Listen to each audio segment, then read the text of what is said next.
Chapter 14.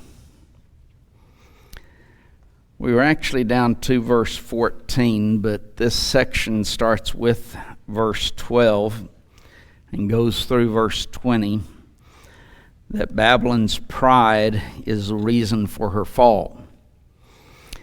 And, of course, in verse 12, we have that famous term Lucifer. And Jason was saying I need to start out by saying I've told you 1,000 times that Lucifer is the king of Babylon. Now I probably need to tell you a few thousand more times, and that way you might remember it by next week.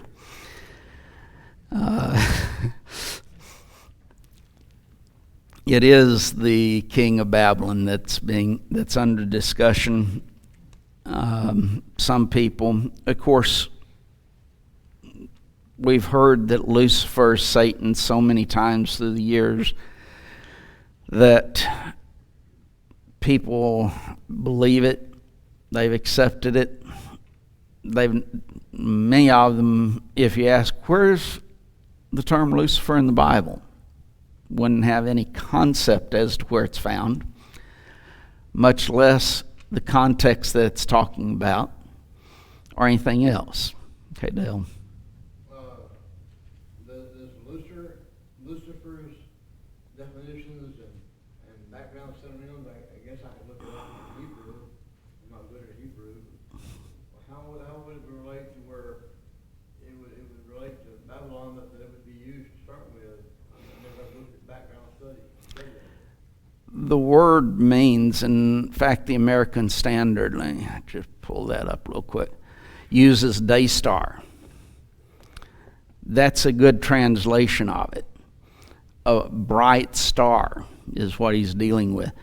He's showing the greatness of, in a figurative language, he's showing the greatness of the king of Babylon. That's all that he is. Uh-oh. I messed up that time.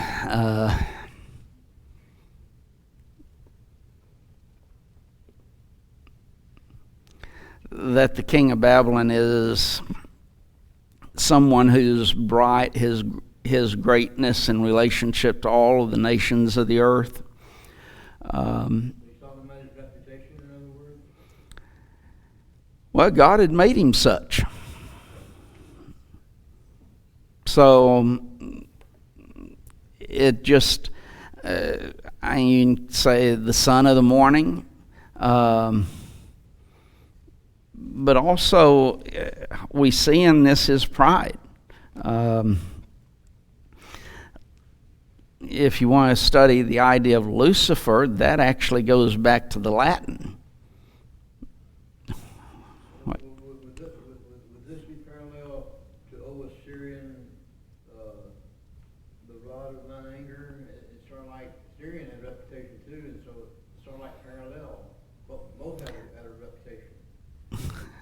Well, everyone has a reputation, Dale. Yeah, I know, but the Syrians So, were supposedly just like the Babylonians were. So you could draw that parallel.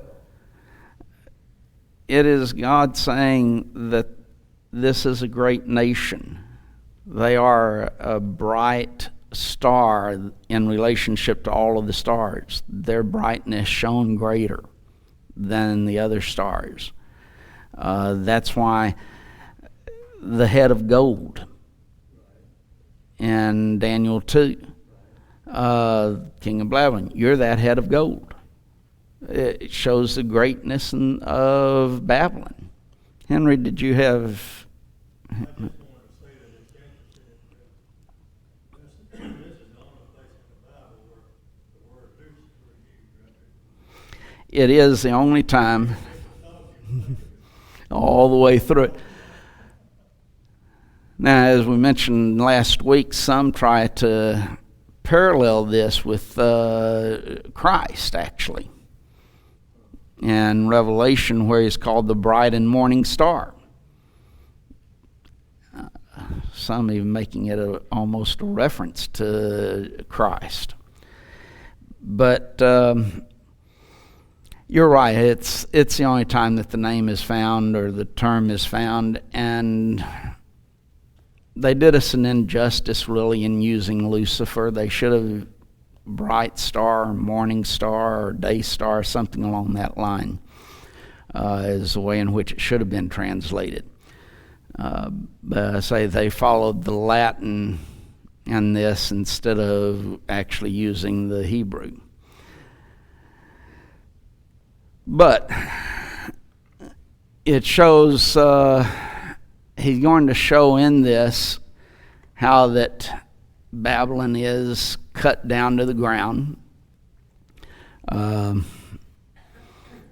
He had weakened the nations. There. He, in his pride, verse 13, he said, I'm going to ascend up into heaven, exalt my throne above the stars of God, sit upon the mount of the congregation in the sides of the north. And I will add some people who will actually argue, even though you show them the context that it's talking about the king of Babylon, will say, well, these things can't apply to the king of Babylon. This has to be Satan. And before Satan's fall, that he tried to ascend into heaven himself and become above God. Well, my answer to that very quickly was, have you ever heard of figurative language? He's using figurative language to the exaltation that the king of Babylon did in relationship to himself. And we read that even in Daniel, the 4th chapter, last week. So verse 14 kind of continues that. I will ascend above the heights of the clouds. I will be like the Most High. So here's the king of Babylon basically boasting himself that I'm going to be like God. And if you remember, as we read Daniel 4 last week, you basically see that in relationship to the king of Babylon, Nebuchadnezzar in particular, where he tried to elevate himself and look at everything that I've done, how great I am, and God brought him down low. But it resulted, or that entire event resulted as a consequence of his pride, his lifting himself up, basically ascending to the heights of the clouds. And I'll be like the Most High. James Lord that morning, don't say, well, go tomorrow, I'm going to do that, you forget God. The Lord will. That's a good point in James 4, where James 13 through 16 or so, where go to now, you that say today or tomorrow we will go into such a city there and buy and sell and get gain. And then he reminds them, you don't know what's going to be on the morrow. Basically, they were confidently affirming, this is what we're going to do. Nobody's going to be able to stop us. Nobody's going to be able to change these plans because we've made these plans. And elevating themselves to God-like status. And so you should have said, if the Lord will, realizing our dependence upon God and what His will is. We shall do this and that. But I wonder a lot of times if we don't make plans as if we are God or likened to God, and we become like that, those men in James 4, that we're going to do this. Basically, nobody's going to stop us, instead of relying upon, if the Lord will, we'll do this. Something always good to say, and reminding ourselves, if the Lord will. If the Lord will. But here they work their own will. I will be like the Most High. Thought only of themselves and of no one else. In verse 15 then, yet thou shalt be brought down to hell, to the sides of the pit.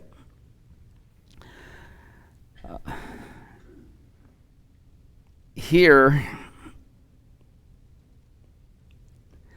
the scene changes, or the king, in this case, the king of Babylon, is going to be brought down to, King James has hell, it should be Sheol. And I think we talked about this a little bit last week. It is the place of departed spirits. Sometimes the term Sheol will include the grave, but it primarily is equivalent to the Greek term Hades, again translated by the King James translators hell most of the, or all of the time. There's two different Greek words, Hades and Gehenna.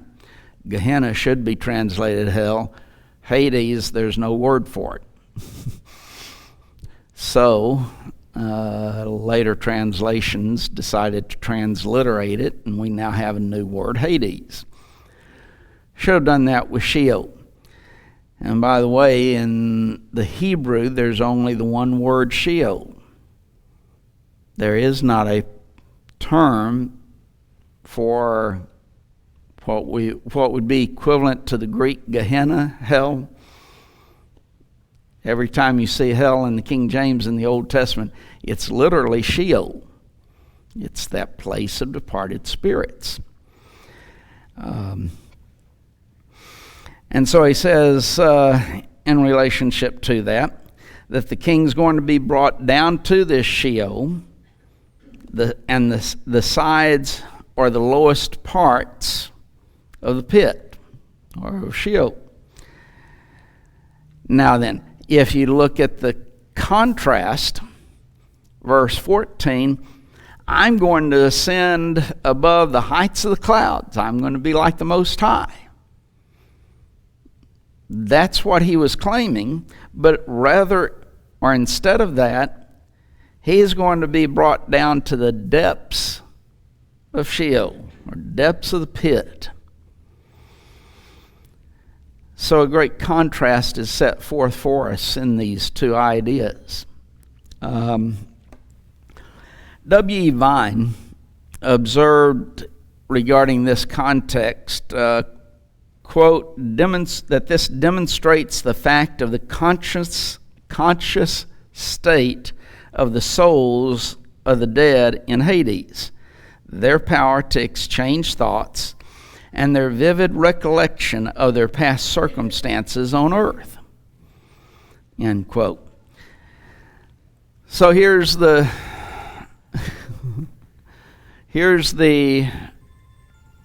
great idea of consciousness in Hades. We see it to a great extent as in the rich man and Lazarus.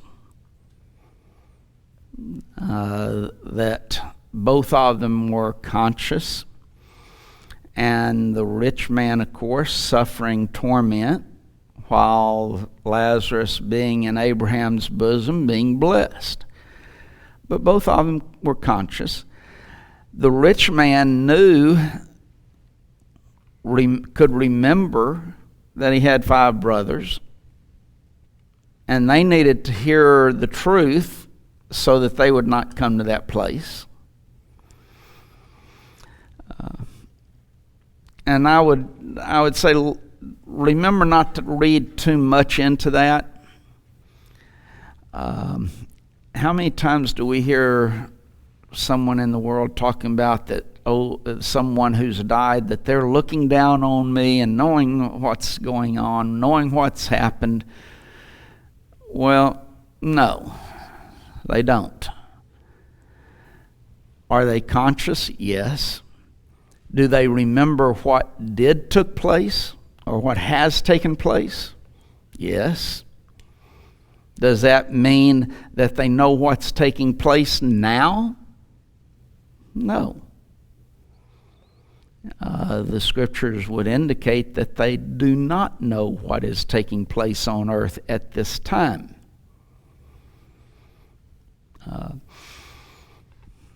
But they did know. They were conscious. They knew what was going on.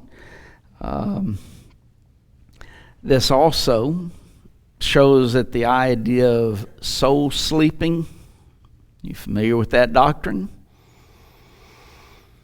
There's a couple of different aspects of it. One is that souls sleep until the judgment.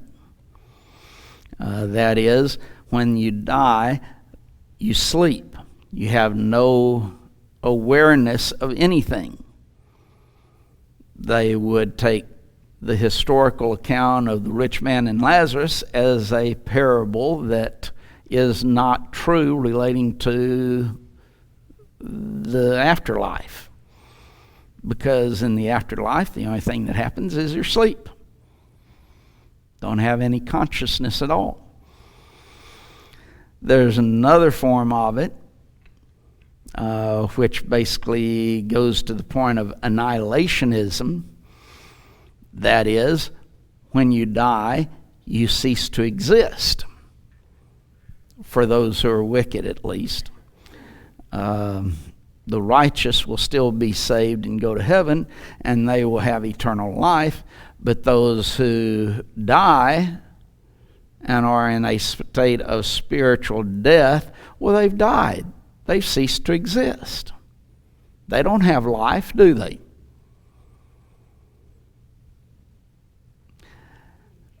Huh?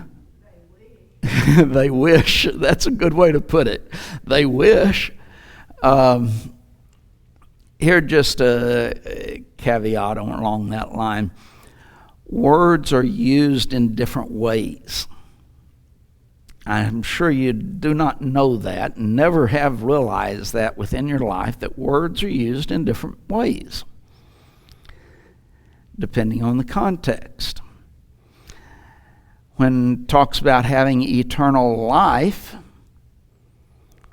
does that mean that those who are not going to heaven and do not have eternal life, that they cease to exist? They just die and that's the end of it?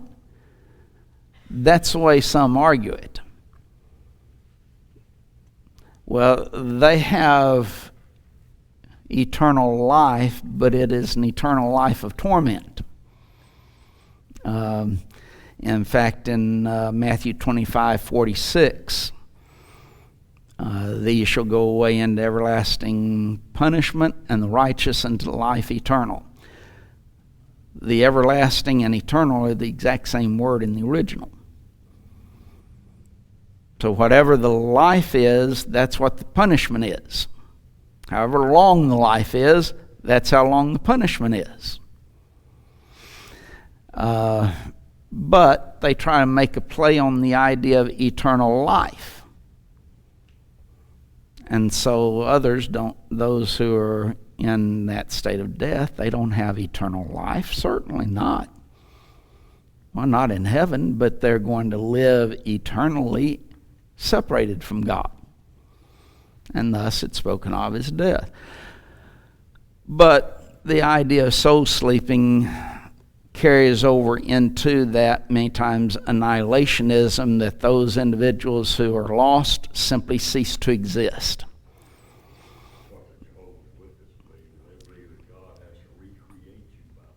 Yes. Jehovah's Witnesses do teach that idea of you. Of course, their view of the soul or the spirit is very simply the breath of man.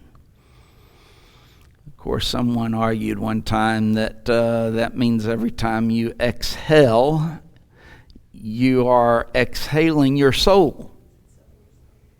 That's your soul that's going out of you. You don't. No.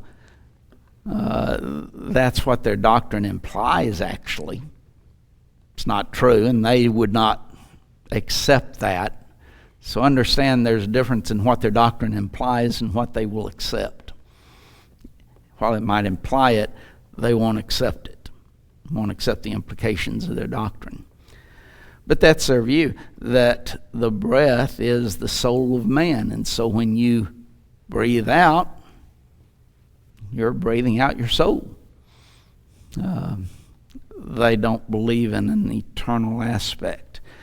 But in reality,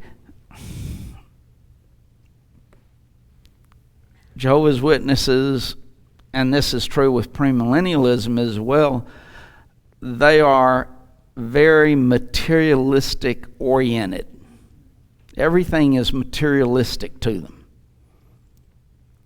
Talk to a Jehovah's Witness today and see if any of them expect to go to heaven. You won't find a one of them that expects to go to heaven. It's full. Okay, heaven's full. It's over. It's filled up. They don't expect it. What do they expect then? This earth. They're going to be blessed in this earth. And they're going to enjoy wealth and all of the greatness of this world. That's materialism. Pure and simple. Jesus says neither here nor there, but the kingdom of God is within you. Well, we're not going to go into that. It's the... It just the aspect of materialism within the doctrine itself. But so many are like that. The doctrine, that's so popular today, health and wealth doctrine, as it's called.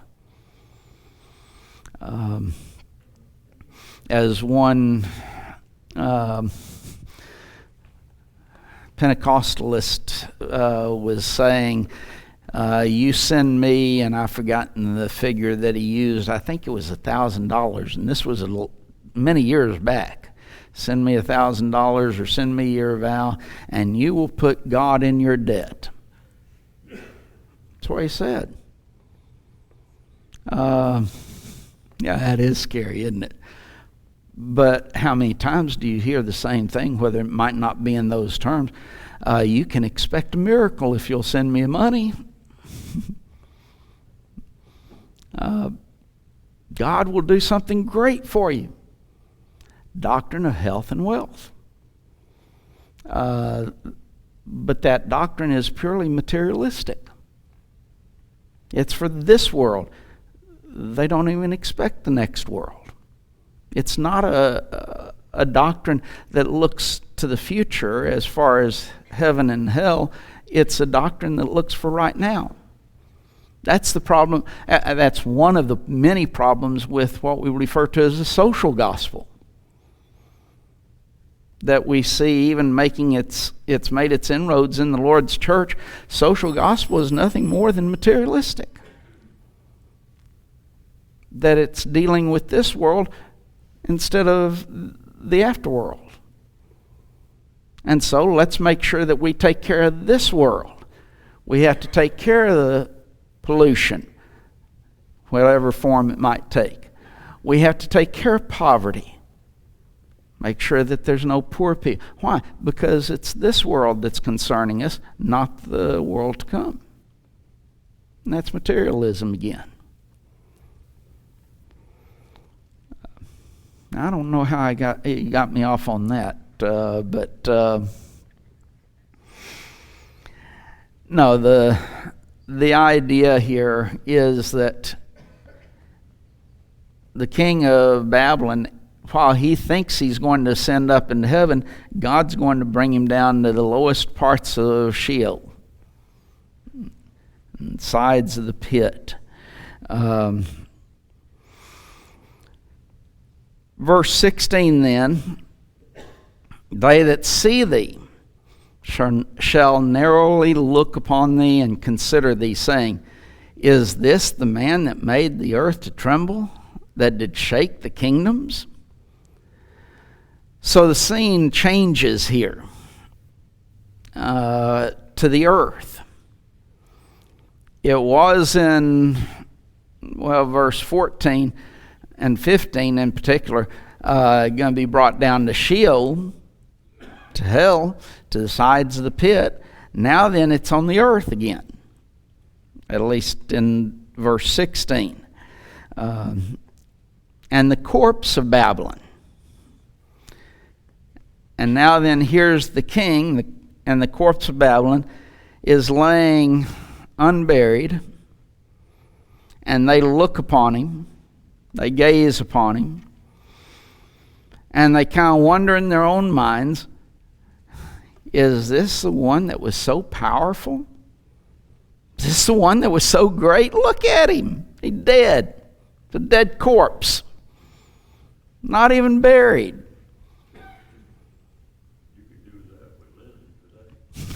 You could do that with linen today. He said you could do that with linen today. His tomb is all, he laid out there just like he died yesterday. You mean the guy in Russia? That line? That's the linen that he's talking about, yes. And But he's still dead. he's still dead. But here they're looking on him in derision. And a little bit of wonder and amazement on their part. We were scared of that. Look at him. And of course the king here representing the nation itself. Why were we scared of him? Look at him, he's a dead corpse. What can he do? What is he going to do? He going to rot away to nothing? So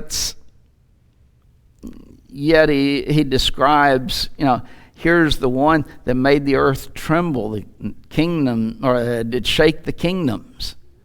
In other words, all of the nations were scared of this man. And they're saying now, look at him. He's nothing. He's just a dead corpse that didn't even get buried. Derision. Or making fun of him. Verse 17 continues the thought. That made the world as a wilderness and destroyed the cities thereof, that opened not the house of the prisoners. So he's continuing this description of this destroyed Babylonian kings. And their amazement. He's the one who made the world a wilderness. He destroyed cities. That's how he made it a wilderness. He refused to allow the prisoners to return home. Possibly, he's talking about the retention of the Jewish people now. But whether it's dealing specifically with the Jewish people or all nations, it wouldn't make any difference. He did not open the house of the prisoners. They were prisoners there, and he kept them in prison. We'll start with verse 18 then, Lord willing, next week.